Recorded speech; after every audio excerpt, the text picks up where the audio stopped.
Assalamualaikum warahmatullahi wabarakatuh. Halo semuanya, kita bertemu lagi dan hari ini kita akan membahas tentang teks fiksi.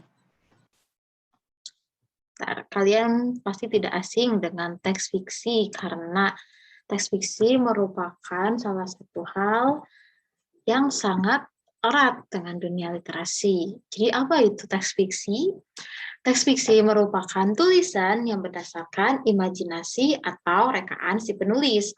Teks fiksi ini biasanya berupa cerita, entah itu cerita pendek, cerita yang berupa dongeng, cerita yang berupa mitos, cerita yang merupakan fabel, dan lain-lain. Pokoknya teks fiksi itu tidak nyata.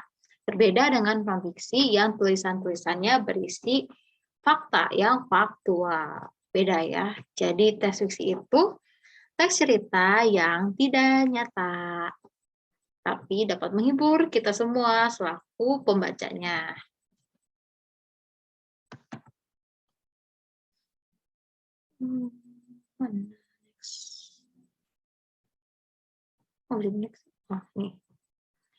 Unsur-unsur intrinsik cerita fiksi. Unsur intrinsiknya cerita fiksi itu ada banyak. Tapi mungkin kalau kita baca, kita nggak akan benar-benar sadar unsur intrinsik cerita fiksi itu ada apa aja. Unsur intrinsik cerita fiksi itu ada tema, latar, alur, pewatakan, tokoh, dan nilai. Yang pertama ada tema. Tema merupakan suatu ide pokok yang digunakan penulis untuk membuat cerita fiksi. Misalnya, penulis mau membuat cerita fiksi tentang temanya tuh kasih sayang, maka dia akan membuat cerita yang berisikan kasih sayang gitu. Entah kasih sayang orang tua kepada anak, anak kepada orang tua, anjing kepada majikannya, kucing kepada majikannya, dan lain-lain. Pokoknya banyaklah kasih sayang antar makhluk hidup. Lalu yang kedua adalah latar. Latar merupakan keterangan yang bisa membuat kita mengetahui ini tuh lagi apa dan lagi di mana gitu. Latar itu biasanya ada latar tempat. Nah, latar tempat itu tempat terjadinya atau yang sedang diceritakan si penulis. Kenapa latar tempat itu penting? Karena kalau kita menceritakan cerita yang latar tempatnya dari Jakarta, lalu ada yang latarnya dari Papua, tuh itu kan pasti sangat berbeda gitu, dari kebudayaan, cara bicara, kebiasaan, dan lain-lain. Makanya latar tempat itu penting untuk ditentukan. Latarnya mau di dunia fantasi, atau di surga, neraka gitu. Kan penting ya, biar kita sebagai pembaca dapat membayangkan latar tersebut. Lalu ada latar waktu. Latar waktu itu untuk agar kita mengetahui ini tuh si tokohnya lagi ada di waktu apa ini, kejadiannya lagi apa, apalagi siang, lagi sore, apalagi pagi, gitu. Lalu ada juga latar suasana. Latar suasana itu biasanya tuh kayak suasana kejadian yang dituliskan atau dapat kita lihat dari dialog. Biasanya latar suasana itu ada suasana sedih, senang, gembira, galau, delima, dan lain-lain lah latar suasana. Nah, latar ini dapat dilihat secara gamblang ataupun tidak ya. Jadi tidak semua penulis menuliskan latar dengan langsung secara tersirat di cerita. Lalu ada alur. Alur merupakan rangkaian cerita yang membuat cerita menjadi lebih terasa menyenangkan untuk dibaca dan kita terasa wah gitu. Kita tidak hanya membaca tulisan tetapi membaca tulisan yang beralur dan kita dapat membayangkannya. Alur itu ada macam-macam, bukan ada macam-macam ya. Ya benar, alur itu ada macam-macam. Ada alur maju. Jadi yang pertama itu kan alur maju.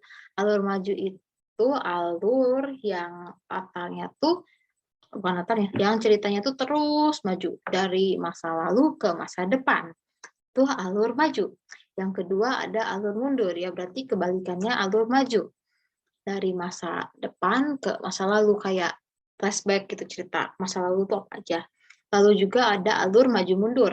Maju mundur itu campuran ya antara alur maju dan alur mundur. Biasanya alur ini kalau di cerpen atau di dongeng yang singkat-singkat tuh biasanya cuma alur maju doang. Tapi kalau misalnya di novel, bisa jadi ada alur maju mundur untuk memperlihatkan alasan, sebab, kenapa terjadi. Itu biasanya ditulis di flashback. Nah, alur ini dibagi jadi beberapa tahap gitu. Yang pertama, itu tahapan awal cerita. Biasanya si penulis itu menceritakan tentang si tokohnya. Tokohnya itu apa, siapa, sifatnya bagaimana. Kalau dituliskan secara gamblang itu biasanya ada di awal. Nah, yang kedua ada apa yang kedua?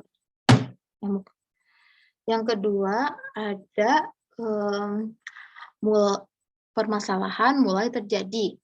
Nah, cerita itu bisa menjadi lebih spesial karena permasalahan yang terjadi dalam cerita. Loh, kok Bu ada permasalahan? Yalah, kalau nggak ada masalah, nanti kita baca apa? Kalau nggak ada masalah berarti bacanya cerita, bukan cerita gitu. Kita bacanya teks non fiksi kalau nggak ada masalah. Biasanya masalah ini yang membuat ceritanya lebih hidup. Nah, kan ada masalah gitu. Awalnya gimana masalahnya bisa terjadi, lalu masalahnya kan makin memuncak, dan si tokoh pun harus memikirkan penyelesaiannya.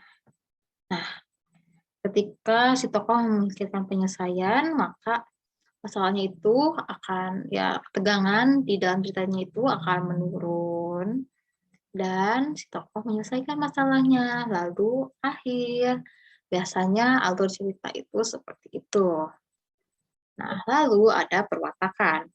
Perwatakan merupakan gambaran karakter yang dituliskan oleh si penulis. Biasanya perwatakan ini dapat dilihat dari dialog. Kalau misalnya wataknya manja, itu kan pasti dialognya itu kayak, "Ibu, ambilin aku minum dong, aku malas." Itu manja sambil malas ya. Terus kayak si tokohnya itu iri hati, kayak, "Ih, aku mah nggak suka deh lihat kamu gini." Kayak, iya pasti jelek banget. Itu ya biasanya kalau orang yang iri hati itu kayak suka menjelek-jelekan orang lain karena dia tidak mampu. Terus perwatakan itu dapat dilihat dari pendeskripsian autor. Nah, biasanya autor mendeskripsikan nih di ceritanya tuh si tokohnya tuh kayak gimana, apakah dia baik, apakah dia rajin menabung, apakah dia tuh sifatnya jelek, apakah dia manja, seperti itu. Dan yang terakhir, perwatakan itu dapat dilihat dari ciri fisik yang dituliskan autor. Biasanya kan kalau misalnya kayak penjahat tuh ciri fisiknya berbadan besar, mukanya galak, seperti itu. Kalau yang baik biasanya badannya kecil, gitu.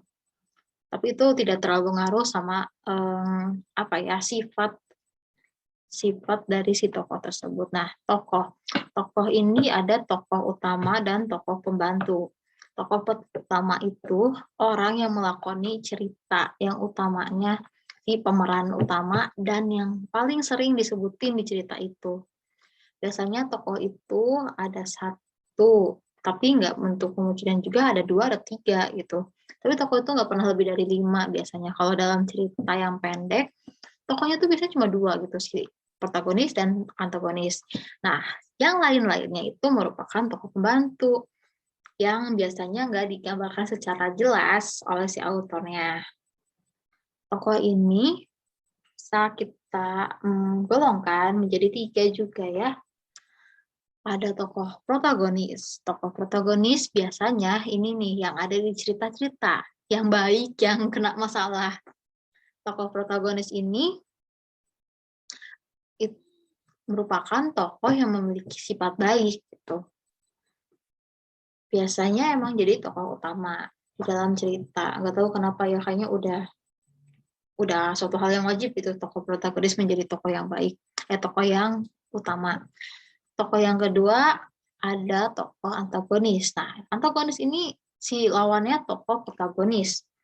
yang memiliki sifat yang buruk. Biasanya tuh sifatnya kayak pemarah, sombong, ngeselin, ya pokoknya segala sifat yang ngeselin tuh ada di tokoh antagonis. Terus yang ketiga ada tokoh protagonis.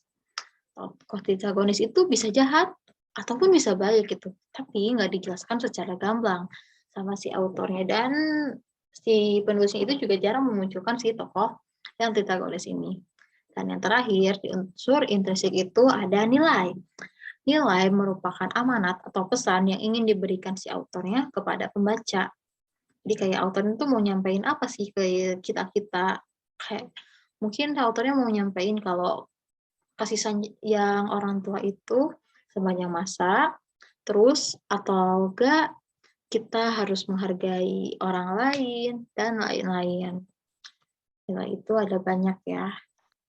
Nah, jadi begitu ya tentang cerita fiksi. Semoga materinya dapat kalian pahami. Kalau ada yang tidak dimengerti, boleh ditanyakan di kolom komentar ataupun ditanyakan ke WhatsApp. Oke, wabillahi taufiq wal hidayah. Wassalamualaikum warahmatullahi wabarakatuh.